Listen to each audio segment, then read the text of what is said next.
तो कैसे हो दोस्तों। उम्मीद है कि आप सभी अच्छे होंगे और अपने घर पर होंगे।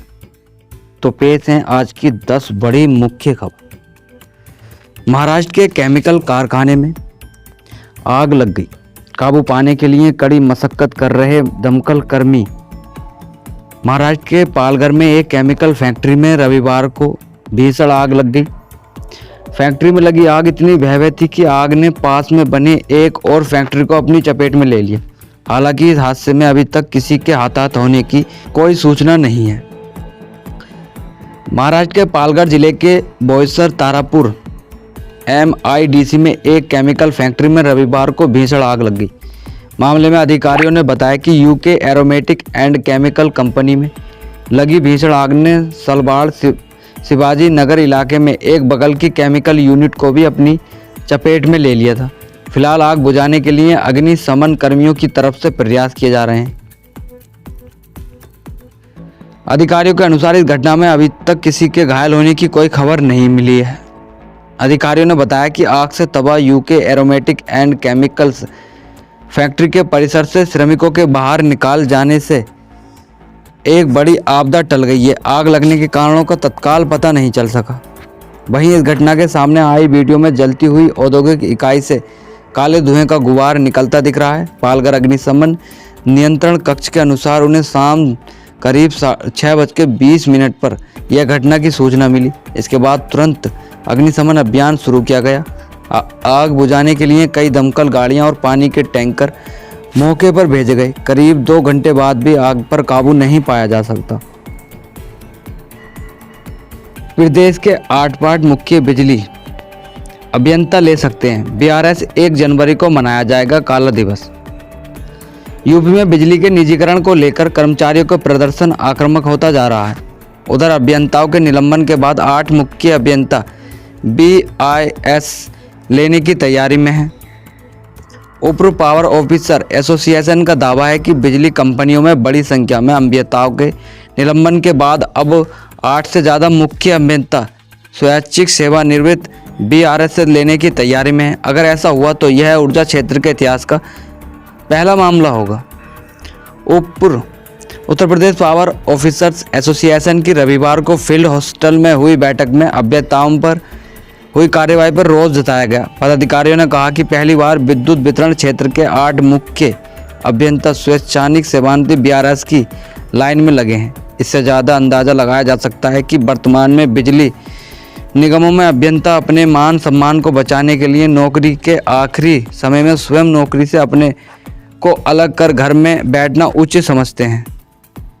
Uttar Pradesh power officer association के अध्यक्ष ने राम कार्यवाहक अध्यक्ष अवधेश कुमार वर्मा, महासचिव अनिल कुमार, संगठन सचिव बिंदा प्रसाद, ट्रांसमिशन अध्यक्ष सुशील कुमार वर्मा, प्रभाकर सिंह, महेश अहिरबार, राम शब्द एक प्रभाकर आदि ने मुख्यमंत्री से मांग की कि गोपनीय जांच टीम बनाकर जांच कर लिया जाए तो हकीकत सामने आ जाएगी।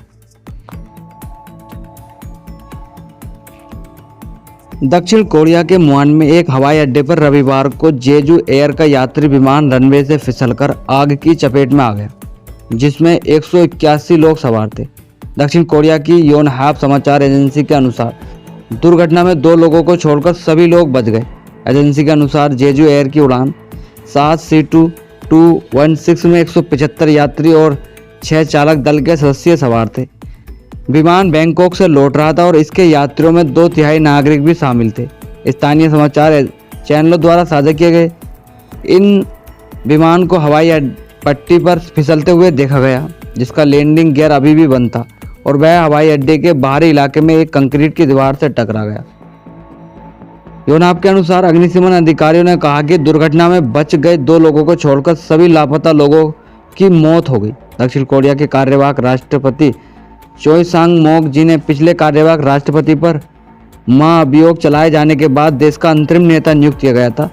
उन्होंने व्यापक बचाव प्रयास के आदेश दिए हैं। थाईलैंड के प्रधानमंत्री पेंतोगर्तान शिवनात्रा ने प्रभावित परिवारों के प्रति संवेदना व्यक्त की है। अपने एक्स पर एक पोस्ट में पेंतोगर्तान ने कहा कि उन्होंने विदेश मंत्रालय को तत्काल सहायता प्रदान करने का भी आदेश दिया है।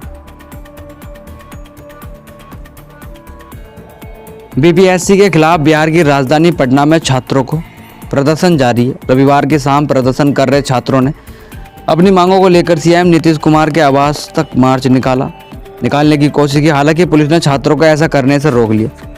छात्रों को सीएम आवास तक पहुंचने से रोकने के लिए पुलिस ने सड़क पर बैरिकेडिंग की। छात्र गांधी मैदान से सीएम आवास तक मार्च निकाल रहे थे। प्रदर्शन कर रहे छात्रों ने एक बार बैरिकेडिंग तोड़कर सीएम आवास की तरफ आगे बढ़ रहे थे, लेकिन उन्हें पुलिस ने दूसरी बैरिकेडिंग से पहले ही रोक लिया। आपको बता दें कि छात्र बीते दिनों हुई बीपीएससी की परीक्षा को रद्द करने के साथ साथ नॉर्मलाइजेशन को भी रद्द करने की मांग कर रहे हैं। छात्रों को कहना है कि कुछ दिन पहले जो परीक्षा ली गई थी उसे फिर से आयोजित कराई जाए, जबकि बीपीएससी सिर्फ उसी एक केंद्र पर इस परीक्षा को दोबारा से आयोजित कराने के लिए तैयार दिख रही है, जहां पर परीक्षा के दौरान गड़बड़ी होने की बात सामने आई थी। गुजरात के मासगढ़ जिले के लुणवाड़ा में पेंसिल सेल के फटने से एक बच्चे की एक आंख की रोशनी चली गई। मामला स्थानीय गायत्री इंटरनेशनल स्कूल का है। दूसरी कक्षा के छात्र को रोबोटिक एजुकेशन किट दी जा रही थी। उसी दौरान पेंसिल सेल में विस्फोटक हो गया और बच्चा बुरी तरह से घायल हुआ। उसकी आंख के अलावा शरीर में कुछ और जगह भी चोट आई। बच्चे को अस्पताल में ले जाया गया, आंख का ऑपरेशन किया गया, लेकिन डॉक्टरों के मुताबिक एक आंख की रोशनी पूरी तरह से चली गई है।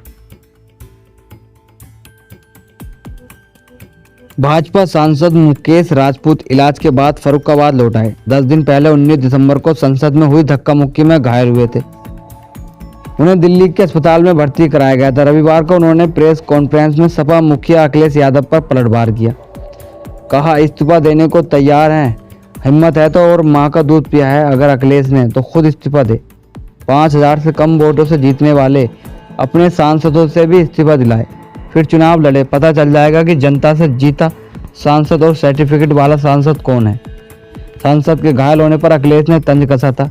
कहा था कि फर्रुखाबाद के सांसद ने जनता से जीते नहीं है, वे सर्टिफिकेट देकर सांसद बनाए गए हैं। उनके लिए सलाह है कि हम फर्रुखाबाद में ही डॉक्टर से उनका फ्री में इलाज करा सकें।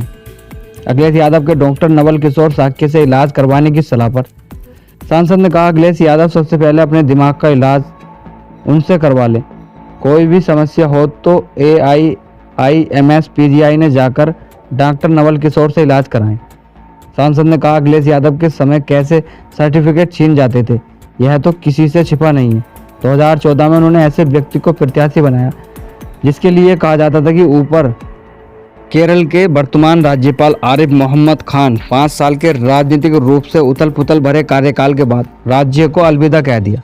आरिफ मोहम्मद खान ने इस बात पर कोई टिप्पणी करने से इनकार कर दिया कि राज्य सरकार ने उन्हें मुख्यमंत्री पिनराई विजयन, उनके मंत्रिमंडल के सहयोगी और विपक्षी नेताओं की उपस्थिति में औपचारिक विदाई क्यों नहीं दी।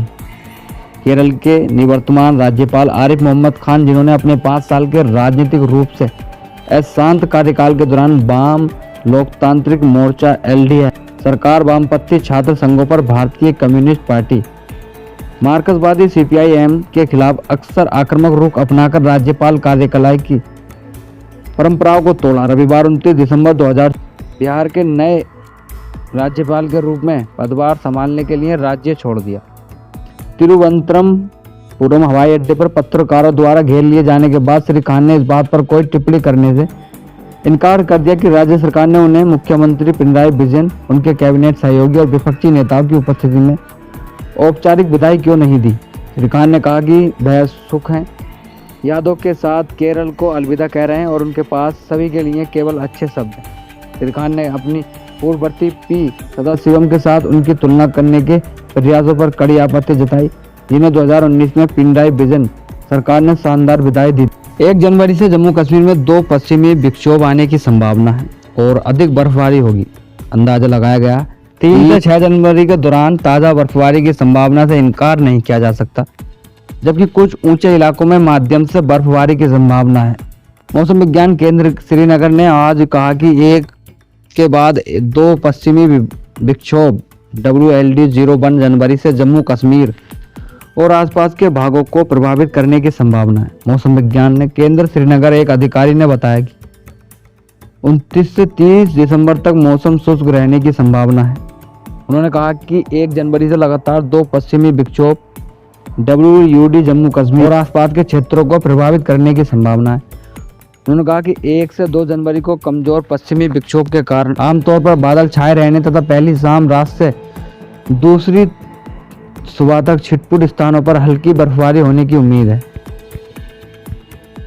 उन्होंने यह भी कहा कि मध्यम तीव्रता वाले पश्चिमी विक्षोभ के कारण 3 से 6 जनवरी तक मौसम की स्थिति बादल छाए रहने तथा कश्मीरी संभाग के कई स्थानों और जम्मू संभाग के कुछ स्थानों पर हल्की से मध्यम बर्फबारी होने की संभावना है। अधिकारी ने बताया कि 30 और 31 दिसंबर के दौरान अलग अलग स्थानों पर शीतलहर की स्थिति बनी रहेगी। मुख्यमंत्री उमर अब्दुल्ला ने डीसी को सेवा वितरण में खामियों की पहचान कर तत्काल सुधारात्मक कार्यवाही करने का निर्देश दिया। बर्फबारी के बाद बहाली प्रक्रिया समीक्षा के लिए विधायकों डीसी के साथ बैठक की। हाल ही में हुई भारी बर्फबारी के बाद मुख्यमंत्री उमर अब्दुल्ला ने रविवार को वीडियो कॉन्फ्रेंसिंग के जरिए कश्मीर संभाग के विधानसभा सदस्यों, विधायकों और उपयुक्त डीसी के साथ एक व्यापक बैठक की। यह बैठक राबिता पब्लिक आउटरीच कार्यालय में चल रहे पूर्ण निर्माण प्रयासों का आकलन करने तथा बर्फ हटाने, बिजली और पानी की आपूर्ति, स्वास्थ्य सुविधा और अन्य महत्वपूर्ण सेवाओं सहित आवश्यक सेवाओं की स्थिति की समीक्षा करने के लिए आयोजित की गई थी। बैठक के दौरान पार्टी लाइन से ऊपर उठकर विधायकों ने बर्फबारी पर त्वरित प्रतिक्रिया के लिए मुख्यमंत्री के पक्ष वाले प्रशासन के प्रयासों की सराहना की तथा प्रतिकूल मौसम के समय में सरकार की प्रतिबद्धता को स्वीकार किया। मंत्री जावेद अहमद डार ने विधायक के रूप में बैठक में भाग लिया। बैठक के दौरान मुख्यमंत्री के सलाहकार नासिर असलम बानी सहित अन्य वरिष्ठ अधिकारी उपस्थित थे। आरंभ में मुख्यमंत्री ने सभी पार्टी विधायकों से उनके संबंधित निर्वाचन क्षेत्रों में पुनर्निर्माण उपायों के संबंध में फीडबैक मांगा। चर्चा बर्फ हटाने के कार्यों, बिजली और पानी की आपूर्ति की बहाली की तथा अन्य आवश्यक सेवाओं और आपूर्ति के प्रावधान पर केंद्रित थी। मुख्यमंत्री ने कश्मीर घाटी और जम्मू संभाग के बर्फ प्रभावित जिलों के आयुक्तों के साथ भी व्यक्तिगत रूप से चर्चा की। उपायुक्तों ने वर्तमान स्थिति पर अद्यतन जानकारी दी तथा सामान्य स्थिति बहाल करने के लिए विशेष रूप से चुनौतीपूर्ण मौसम की स्थिति में उठाए गए कदमों के बारे में विस्तार से बताया। 2024 में जम्मू कश्मीर में मारे जाने वाले 60% पाकिस्तानी लोग। सेना का कहना है कि इन स्थानीय भर्ती पर बहुत कम है क्योंकि इस साल केवल 4 स्थानीय लोग इन समूह में शामिल हुए। अपने देश में आर्थिक समस्याओं में जूझ रहे पाकिस्तान की सेना बुनियादी ढांचे को पूरी तरह से समर्थन दे रही है क्योंकि इस वर्ष जम्मू एवं कश्मीर में मारे गए लोगों में से 60% पाकिस्तानी थे। सेना ने अधिकारियों ने ANI को बताया कि पाकिस्तान प्रायोजित समूह में की स्थानीय भर्ती बहुत कम है क्योंकि इस वर्ष केवल 4 स्थानीय लोग ही इन समूहों में शामिल हुए। उन्होंने बताया कि विभिन्न मुठभेड़ों और अभियानों में सुरक्षा बल जम्मू क्षेत्र और कश्मीर घाटी सहित राज्य के विभिन्न क्षेत्रों में लगभग 75 आतंकवादियों को